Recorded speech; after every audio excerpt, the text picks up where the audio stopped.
not going to happen overnight, but we do think that there's some hope we can get back on track and get into the playoffs. The New York Knicks, they have been abysmal. They are an atrocity of the highest order. The Knicks are ready to officially rule out Carmelo Anthony for the rest of the season. You hear more and more about tanking now than ever. Now everybody's talking about the Knicks. They need to just lose. Losing was, part of the equation to deal with the draft, to deal with the free agent market. Gives us some hope in the future. Loyal Knicks fans are listening and watching, and it's disgraceful.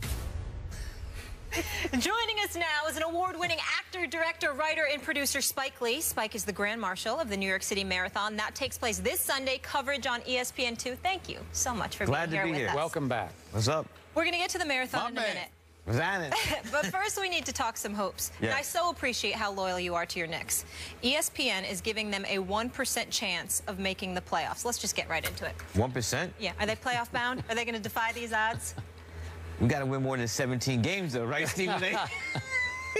Yeah, you think? I'm trying to figure out where the hell a 1% came from. I'm trying to figure out where the hell a 1% come from. Who was the 1%? I want to know who they are. I want to know.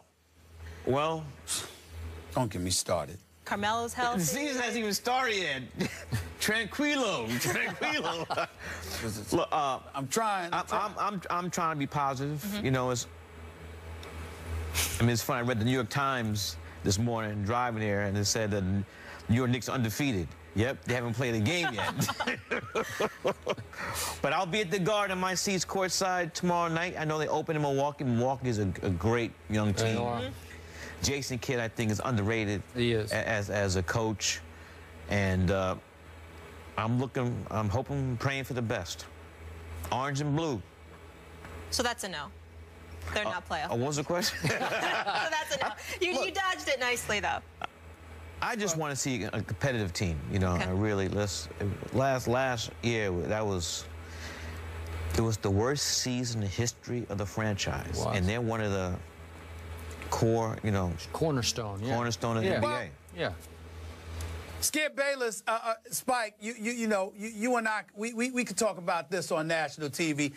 I actually called Spike Lee last year and got on him, Skip, and jumped on him because I thought he was too damn supportive, and I blamed him. I held him partially responsible because I said if you stop holding out hope, maybe change would come. Yep. Why don't you stop sitting up there and trying to feed these folks a ray of hope? We actually got in an argument because of that. Here's my thing. I'm going to sit there and give the Knicks an actual break. I look at this as hard as I've been on Phil Jackson. It's primarily because he tanked the season and didn't warn us ahead of time, really, to be honest with you. But when I think about it, Skip, I'm going to be nice to Phil Jackson. I'm going to think about Carmelo Anthony. I've always liked Aaron Aflalo. This kid, Porzingis, people tell me he has potential, okay? Jerry and Grant out of Notre Dame is not bad. No, he's good. He's good. And I've always been a fan. He's good. And I've always been a fan of Cle Anthony Early. From his days at Wichita State when I saw him doing the NCAA tournament. I think the kid's got potential. So I'm going to give the Knicks a break. And you know something? If they can manage 30 wins and be competitive for at least 65 games, just competitive where we don't know the outcome by the second quarter, I'll be thankful. So I'm going to take a quick left turn here. Your man, Carmelo Anthony, the other day made what came off to me as an offhand comment that also came off as taking a shot at the city of New York. Let's give it a listen, and then I want to get your reaction. Okay. New York is a great city on the planet, I think. But if you're not a New Yorker, if you don't wake up some days and be like, man, fuck this place. Like, you know what I mean? Like, I don't care who you are. You can be the mayor, you can be the governor, all the way down to the mailman. Everybody wakes up some days and say, man, New York. Look, So, Carmelo, do you I know. ever think that? First of all, I claim Carmelo. He was born in Red Hook, Brooklyn. He was. And they have no problem with what he says. New York City is the greatest city on this God's planet. But it's hard. It's not for everybody. And New York can beat you down. If you're not strong, you're going to be beat down. And so, well, Carmelo, I echo what he said, but you still love it, though. You still love it. But it's not easy. Have you ever gotten to that point where you say, heck with New York, so to speak? No. But I get mad when I can't get a cab today. I hear you. You know, so they're just things Skip. that you have to deal with in New York, but you do. Despite that, it's the greatest city on the planet, and you just gotta be built for it. And that's especially for athletes.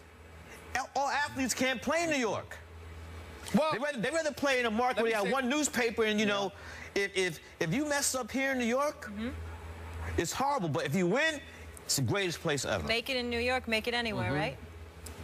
Well, let me say this as a native New Yorker. Hollis Queens in the house. Hollis. Very, very clear. Hollis, stand up. Let me be very clear. That's right, Hollis, stand up. Let me be very, very clear. Carmelo Anthony was 1,000% right. He is absolutely right when he's, I mean, if he's ever proven that he's a New Yorker, it's with what he said, because that's exactly how we feel. If it's the great, and I wouldn't just say for athletes, Mike, I would say for anybody in the public eye. Yes. You better be on your game. You better have tough alligator skin. You better be able to You gotta be on point. You better be able to give it. You better be able to give it as much as you can take it, because sometimes you do wake up and say, man, hell with this. I'm tired of the traffic jams. I'm tired of the constructions. I'm damn sure tired of the polls. I'm tired of having difficulty in catching a cab. All of that stuff, you go like this. Man, I don't need this. Yo, and the taxes, too. Let's not forget that. You look at all that, be like, man, I don't need this nonsense. He's absolutely right. True. There is nothing that he said that should be taken negatively. He spoke for all New Yorkers, because any New Yorker that tells you they feel any differently than what Carmelo Anthony said from time to time is a damn liar. And they're not from New York. Damn liar. They're not a true New Yorker. That's right, and they're not from New York, or both, or both. Okay, I'm going to speak as a guy who actually lives in Manhattan. I live in Manhattan. Whatever. And I'm here to suggest to both of you Knicks lovers that Carmelo is going to put himself on a little bit of a hot seat this year. Because that's statement? Not just because of that, but there will be some Knicks fans who will say, well, you know, he didn't really show up last year. He didn't give me everything. Hurt. I know, but was he really hurt? Should he have toughed it out and played more games? I know. Tough it out for what? They won 17 games. How much? What are we going to win? That's right. We're going to win 3 more games and play the whole season? Max money is what he is making. So you're He okay with should have that? sat out earlier. What about your quarterback? Oh, now we're changing the subject. Romo. Romo, he's hurt. He broke his collarbone. Are you sure he's hurt? So Anthony had a knee problem. What are you talking about? That's right. You're hurt. You're hurt. Okay. Spike, get on him, Spike. Get him. Okay. Whoa. You watched the game? Huh? The Giants-Cowboy game. Did I watch it? I wish I hadn't watched it. Yeah, that's the point. Big Blue in the house. Big Blue in the house.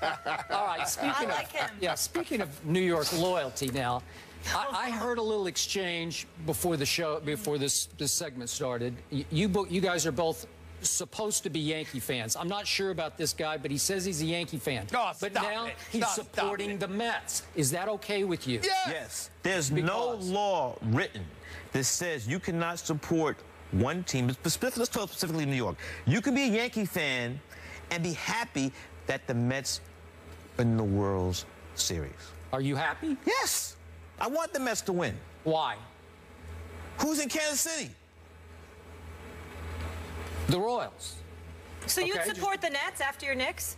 Let's leave basketball out of it. Case in point. I have a different agenda. I have a different agenda, Spike. I have a different agenda that I want you to hear. Molly and Skip know this. I'm a diehard Yankee fan. No question. You know that. But when it comes to the Mets, especially with the Yankees not playing up to snuff, even though I was proud that they got to the postseason. And no one thought they were going to make the playoffs, the more successful, that's right. I think the more successful the Mets are, the more that it heightens the level of urgency that the Yankees have That's a good in order to get back to where they once were. Because they ain't going to sit still and have New York handed to the New York Mets. I love that. I love that. And even though I root for the Mets now because I want them to win, I root for them against anybody but the Yankees. The fact is that it's going to help the Yankees if they're walking around as champions this offseason, because the Yankees, with George Steinbrenner's soul touching this franchise, he is not going to have that, and they will elevate their level of urgency. What do you think about that? Well, I'll tell you what I think about that. I think it is a lame rationale on your part. Why is that lame? We know what you think. We know what you think. I'm asking Spike. The true Yankee fans I know, those who live in my building in Manhattan, they can't even speak the name Mets. They can't even. That's not true. The name Mets can't even come out of their mouth. There are people like that. Yeah, but also, there are. Stephen A. and I are not the only Yankee fans, devoted Yankee fans, who are happy that the Mets are in the World Series and want the Mets to win the World Series. I get it. But I'm a Giants fan, and if they stink it up, I'm not rooting for the Jets. That's the last team. Thank you. But let's talk about, you had another thing to your resume, role as Grand Marshal of the New York City Marathon. First New Yorker. On ESPN2. Yeah, tell us about that. Well, I got a call from my man, Chris Weiler, who used to be with the Knicks back in the glory days. He called me up out of the thin blue air. I hadn't talked to him in years. He said, we want you to be the Grand Marshal for the New York City Marathon.